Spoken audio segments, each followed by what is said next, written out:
Hello everyone and good afternoon. Thank you for coming. Firstly, I'm sure Tony's already mentioned it, but I'm so sorry that I can't be with you in person today.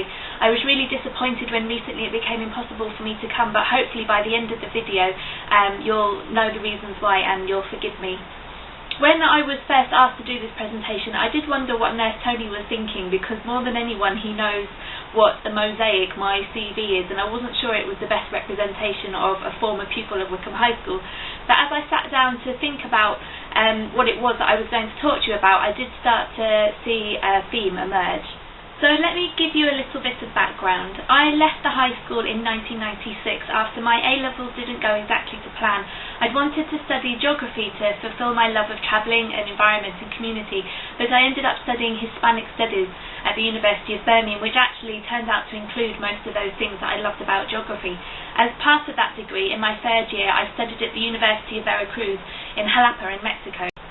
After I graduated, I went to live in Cartagena in Colombia for a year to be an English teacher, and then I returned to the UK in 2001, where I took on a position as a project manager in a translation company in Gerrards Cross, where, amongst other things, I studied Italian at night school, which I thought would be a natural continuation from the languages I'd already learnt at the high school, French and Spanish.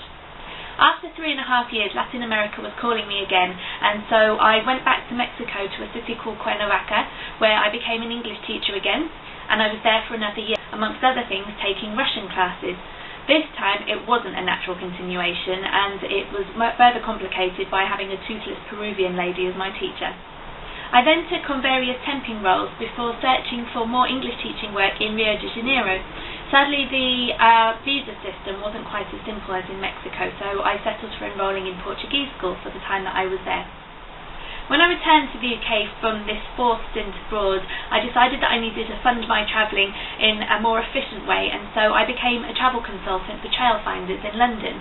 I had some wonderful trips abroad on staff discounts, but also that job helped me realise that I wasn't a natural salesperson, and I was more of a customer service type person, where I got more satisfaction from helping people out than from making money. I then decided to come back out of London and took on another position as project manager, but this time in a different translation company in Maidenhead. And it's here that my life took a turn for the course that it's currently on. During my time at SDL, I started to do a lot of volunteer work. I started working at Thames Valley Adventure Playground for adults and children with special needs in Tableau, where I was a respite carer for children, disabled children, at the weekends, and also helped to run a social club for adults with special needs, mainly Down syndrome. I went on a volunteer holiday to Mombasa in Kenya with my mum, where we worked with a charity called Wycombe. It's a charity run by ex-street children who are now young adults that have an orphanage for abandoned and orphaned children, and also a kindergarten, which in Kenya is a luxury for children to go to kindergarten because you have to pay, and it's only by passing your kindergarten that you can then move on to primary education, which is free, but you need to have your kindergarten certificate to be able to move on, and so many children don't go to school at all because their families can't afford to send them to the kindergarten. I also started to sponsor a child in Mexico through SOS Children's Villages. Due to all of this, when SDL set up their charity foundation, they asked me to become one of the founding committee members. Within weeks, I'd got £5,000 for Thames Valley Adventure Playground for a language-themed summer programme, and also, after much toing and froing with Wycombe, SDL decided to make it their flagship charity, and they pledged £25,000 per year for 3 years to support the orphanage with food, the kindergarten by paying the teachers' fees and also having the school extended and buying new land for it, and also for income-generating activities so that the charity could become sustainable and start to support itself in the future. I was absolutely thrilled with this amount of money, and I decided to return to Kenya 9 months later off my own back to see how the work was going, and SDL actually were very kind and paid for my flights to go back so that I could also do a little report for them on how the projects were going that they'd supported. So I was a bit cheeky and I asked them for the office video camera as well, and decided to make a mini video documentary about the work that had been going on. Little did I know at that point that I'd have to learn quite a bit of Swahili, and that I'd end up interviewing the main police commander of the area and also the chief of the village. I'm happy to say that even though I no longer work at SDL, they are still honouring their pledge and they're still supporting the orphans of Mombasa in Kenya. Well, by this time I was hooked. The feeling of helping someone, no matter how small a way it was just a great feeling of satisfaction, and that I was giving something back. And so I decided to carry on with my volunteer work, and I became a befriender for Age Concern. So I was visiting an isolated, lonely lady who lives in Hazelmere every week. I also became a volunteer fundraiser for a charity in London called Casa Alianza, which works with street children in Central America, so Mexico, Guatemala, Nicaragua and Honduras. And I even completed the breast cancer moonwalk the year before last, which is walking the marathon around London in my bra in the middle of the night. And I'm an exercise phobe. I cannot stand doing exercise, so that was quite a feat for me. I also wanted to add some theory to the practice, and so I enrolled on an Open University course in international development, which I completed in 2010. I've always thought that I've been so lucky to have been born in the UK to a stable, loving, healthy, educated family, and I think that the need that I feel to give a little bit back stems mainly from my love of my geography lessons, especially human geography. Well, thank goodness fate dictated that I was going to study quite a few languages.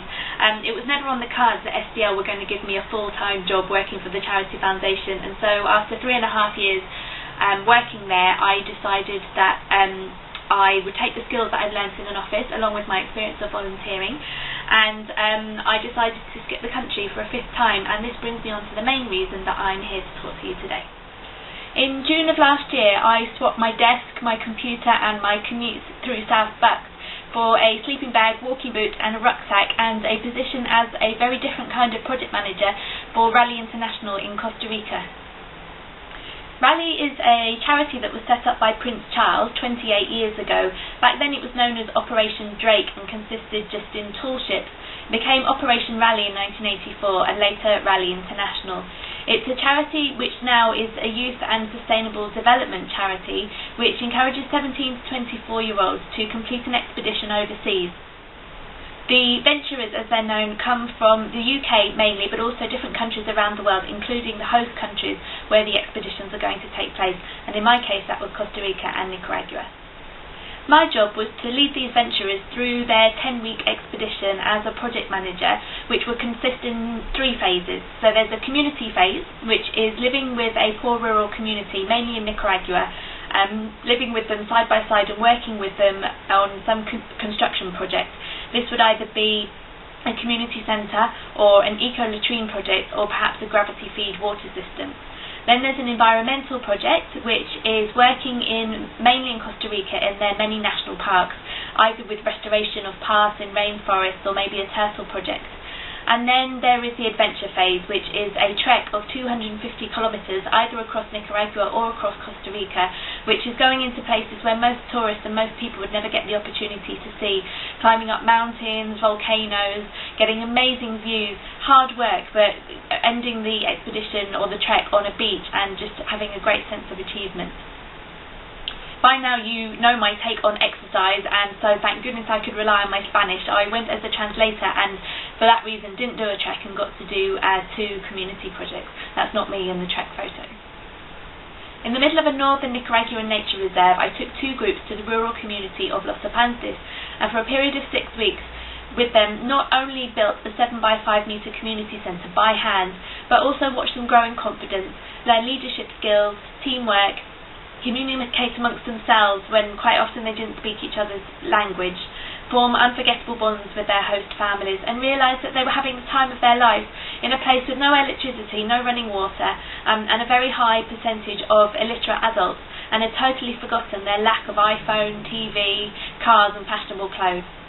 We taught the children English, the venturers learnt Spanish, and we even organised a sports day for the whole community, which ended up being an open invitation to all the surrounding communities and a last-minute mad dash to make more medals and certificates, and at the end of the project everyone left in floods of tears. My environmental phase was split between the national park in Costa Rica called La Cangreja, where we were repairing footpaths and doing maintenance works on the viveros, which are like greenhouses, and then half on the Pacific coast beach of Playa Hermosa on a turtle project. This involved both night shifts and day shifts in the blazing heat, being plagued by mosquitoes and sandflies, and unable to wear deodorant due to the sensitivity of the adult turtles.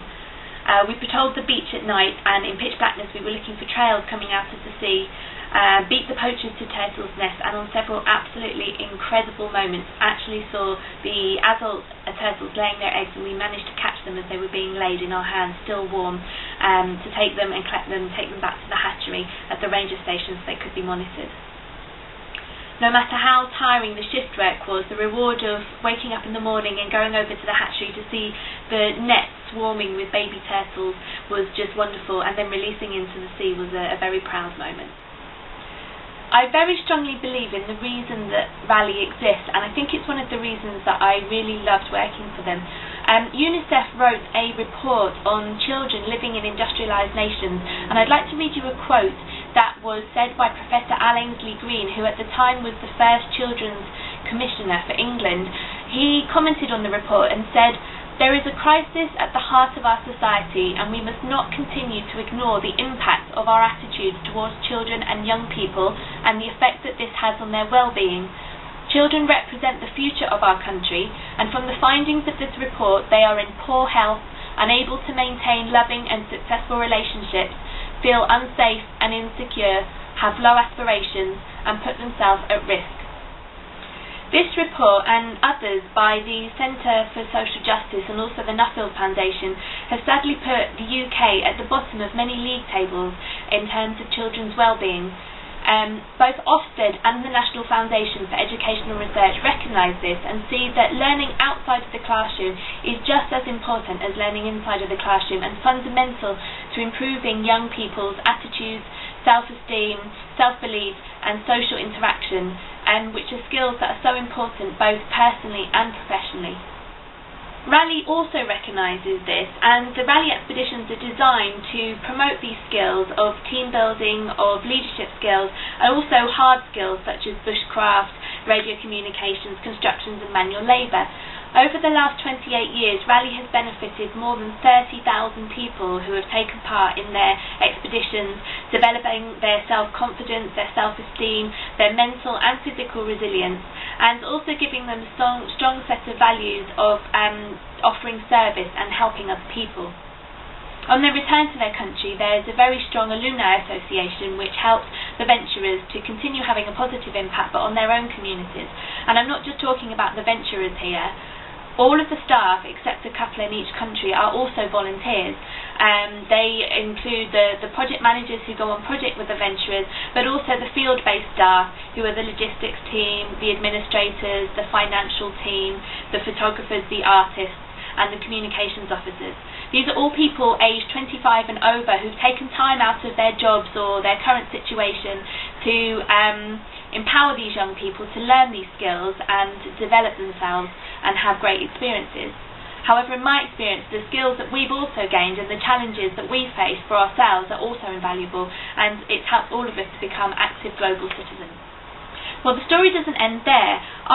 All this time that I'd been thinking that international development was for me meant that I hadn't considered the possibility that maybe I was more into empowering young people to make the difference rather than trying to do it myself, especially with competition these days for jobs in the development sector. I'd loved working so much with young people from such different, diverse backgrounds, people that perhaps had never worked or socialised with each other before, that were thrown out of their comfort zone in a totally different world, that I knew that I could combine everything that I'd always loved doing. Sadly, this work is not very often paid, and so when I left Rally last year, I worked my way up to Mexico through Central America, and I made some rather interesting stops on the way. I mentioned the charity I support in the UK as a volunteer fundraiser called Casa Alianza. Well, the first stop was at the Casa Alianza home in Managua in Nicaragua, where I had to give an impromptu speech to a group of street children who were in the very early stages of their drug rehabilitation and life away from the streets. Their attitude, humility and absolute gratitude for someone who was really only there to collect Christmas cards that they'd made to send back to the Casa Alianza supporters in the UK really moved me. I sat down to lunch with one of the boys who told me without prompting and without apology that he was 17 years old and he'd been living on the street since he was 9 because he'd been thrown out by his mother who could no longer support him. Actually, Actually, his story was a lot more harrowing than that, but I don't believe that shock tactics always work. I left there very humbled, and as I continued travelling, I eventually got to the Casa Alianza home in Mexico City. I had another warm welcome and a tour of the facilities, which sadly a few months earlier had been partially destroyed by a fire, and there was a desire that burned in me to win the lottery, because the more that I learned and the more that I discovered, the more that I realised that the best jobs are actually voluntary. I also visited Natty, my sponsored child, in Mexico City.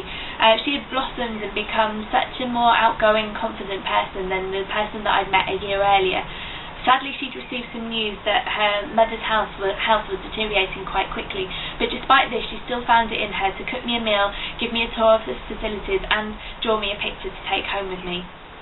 Back in the UK, I was at a real loss. I really, really missed Raleigh, all the things I'd done, the people I'd met, and the beauty of the two countries as well. I was suffering from what we call the Raleigh blues. But it was short-lived. I later that year returned to Central America on a cycling holiday. I know, exercise. And I cycled from Nicaragua to Panama. Now, I'm a pretty strong believer in fate, and it played a huge role on that holiday, because one evening when I was in Nicaragua, I literally bumped into my boss from Raleigh from Costa Rica. Now, it took Ross all of 30 seconds to convince me to go back on the next expedition, and about 30 seconds for me to forget my lack of funds. And so 3 weeks later, I was back on a plane to Costa Rica to take part in the expedition that was this January.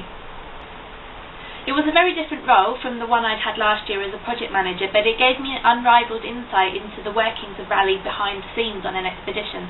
So with my team of 3, we were in charge of looking after all of the food, the camping equipment, the tools, the maps, radio communications, sat phones, mobile phones, and also the fleet of Land Rovers that we had for 120 people for 3 months. On top of that, the fact that I spoke Spanish gave me a few more responsibilities as well, including liaising with the cash and carry, talking to the national parks to get exoneration certificates for the treks to pass through, and things like working with immigration as well, and pretty much anyone else who rang the phone in the office. Whilst I missed the hands-on interaction with the venturers, I did get to know every single one of them because of the road trips that we did, where we got to drive the Land Rovers around Costa Rica and Nicaragua, visiting all the projects and the treks, resupplying them with food and equipment and messages from home. Even those short visits were enough to see the huge impact that the Raleigh expedition was having on the venturers, and once again I had just the time of my life on expedition. I even ended up giving another impromptu speech, which for someone who, as much as disliking exercise, also feels very uncomfortable public speaking, and it was at a celebration in rural Nicaragua for the completion of the first eco-latrine of 33, any excuse for a party, that one of the groups was completing, and we were the guest speakers. All of this experience has been the practical part of a postgraduate certificate that I'm now studying at Birkbeck College. It's called International Field Leadership, and I've done the practical side, so now I'm doing the theory side. So where has this led me to now? Well, I've only been back in the UK for 2 months, but determined to put everything I've learned and loved doing all my life into practice, I've secured 2 positions which are going to take me through to September. One of them is a period of 6 weeks in July and August, where I'm part of a 7-person team who are acting as personal assistants, drivers and translators for the Mexican Olympic team in London 2012. I'm so proud to be representing the UK, especially looking after a country that I love so much, and getting them to show me around as much as they show me around their country, although the uniform does leave a little bit to be desired. Fitting in perfectly with the Olympics, and the reason I can't be with you today is because yesterday, that's yesterday for you, I took up a position as a programme leader for a charity called the Challenge Network. The government's pumping a lot of money at the minute into youth development, and the Challenge Network is one of the main contributors to one of their new policies for a programme called the National Citizen Service. This was an idea that came from Paul Aginski, who's an advisor for the government about youth policy, and who incidentally is a Raleigh alumnus who I met at an international conference that Raleigh held a few weeks ago. Related to this, Raleigh has become one of the providers of the International Citizen Service, which is the same programme but obviously abroad. So I've moved from the international into the national arena. It's great that the government is pumping a lot of money into youth work and development at the minute, and not just because it's providing me with work. The challenge exists for the same reasons as Raleigh, and that is to tackle the issues of low self-esteem, low levels of trust, low confidence, and also a lower sense of belonging than many of the contemporaries of young people in other developed nations. From just 4 staff and a handful of volunteers when they started in 2009, the challenge has now expanded to cover 150 permanent staff, and also the number of challengers, young people, which enter in the programme has expanded. Last year we were at 3,500, and this year there will be over 10,000 participants in the challenge in the summer programme. The Challenge is a summer programme which exists for Year 11 leavers, where they can come together pretty much like Rally, and they complete the summer programme where they're going to form new friendships, learn leadership skills, team building, all the hard skills and the soft skills that they need to develop professionally and personally. Like Rally, the use of outdoor activities encourages these team building skills and leadership skills, and then the groups work together to learn specific skills, either in drama, photography, media, enterprise or sport. What they do with those skills is that they work in the second week with a local charity, and they will use those skills either, for example, if they're in a nursing home and they're studying photography, then they might want to take photos of all the people that are living in the home, and they can have them framed, or they can do some kind of mini project. Maybe if they're doing drama, they work with disabled children, they will perform a small play for them. And then in their third week, it's a 3-week programme, they will come together and they will work with a charity which is local to their community. So they're working together as a group in their community, and they're putting together a design for a proposal where they will do a sponsored event and also a awareness campaign in September, but they need to pitch for money for materials to support this, and they do this to the Dragons. So that will be happening at the end of the third week, and then we will all come together for every weekend in September, where they will complete their sponsorship activity. They will also complete their awareness campaign in their local community, and then we will all come together for a huge day of social action, which at the moment we don't know what it is, but it will either be something like tree planting or painting the community centre, or something where we can all work together as one big group. The guys will then come back together in the middle of October for a graduation ceremony, and then the hope is that they will participate in the very active Alumni Association, similar to Rallies, where lots of events are put on for the next year, and anyone who graduates from the challenge is entitled to receive mentorship and help and take part in these activities, and to help with networking and ideas so that they can give back to their community, and then go off on their own to do activities or whatever it was they want to contribute to a more positive atmosphere within their own community. My job is to run 2 of the 12 programmes which are happening in London this summer. The challenge works in London, the Midlands and the North West. I will be in charge of 60 challengers, so 60 young groups who are divided into 5 groups, each with 2 mentors, and I have an assistant programme leader with me, so I've got 11 staff and 60 teenagers working in Ealing and Southwark over the summer. So as I speak, I am somewhere in deepest, darkest Surrey at an outward bound centre in the first week of my first wave. My greatest wish from this summer would be to meet a future leader. Now by that I don't mean the next Prime Minister or the next President, but someone who maybe has always been told that they're never going to amount to anything in their life, they're never worth anything, that they can't do something, or someone perhaps that's been constantly portrayed in the media as being a hoodie or being from a socially or economic deprived area, and previously not been able to see a way out of the vicious circle that they're living in. Maybe there's nothing to do in their area, there's problems with crime, with gangs. My greatest wish would be to see them take on the challenge of making a difference in their community, and then having their voice heard and leaving a mark, rather than just becoming another statistic.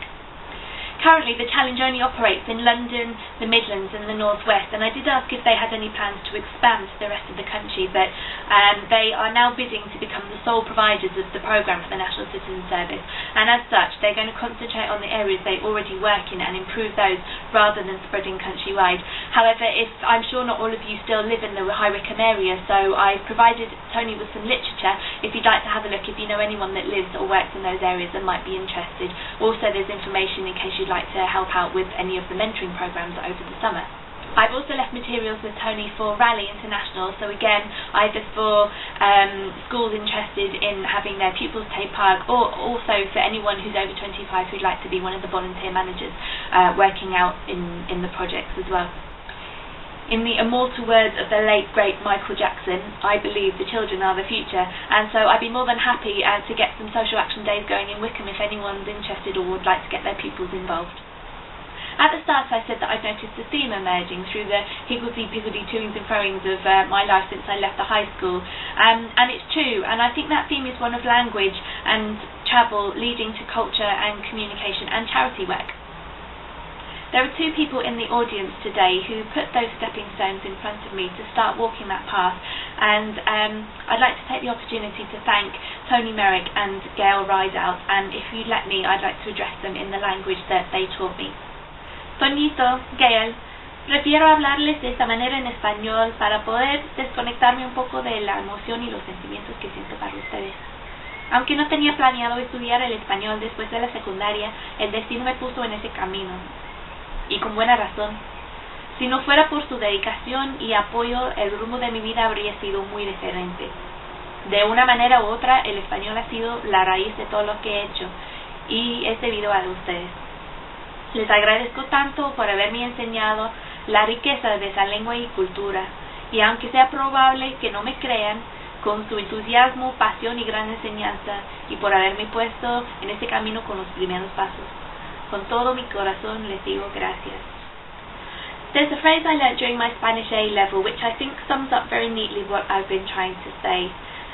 Antonio Machado was a Spanish poet who lived more than 135 years ago, and in one of his poems he said, "Caminante no hay camino, se hace camino al andar," which means, wanderer, there is no path, you make your path by walking it. Well, I've walked a very long and winding path, but it has led me to have some great experiences and amazing adventures, and I'm really excited to see where it's going to lead me in the future. Again, I am so sorry for not being there in person to talk to you today, but I am more than happy to answer any questions by email. I'll leave my email address and the web addresses for all the charities I currently work with at the end of this presentation, and I've also left a lot of literature with Tony. In the meantime, thank you very much for your attention and have a lovely day.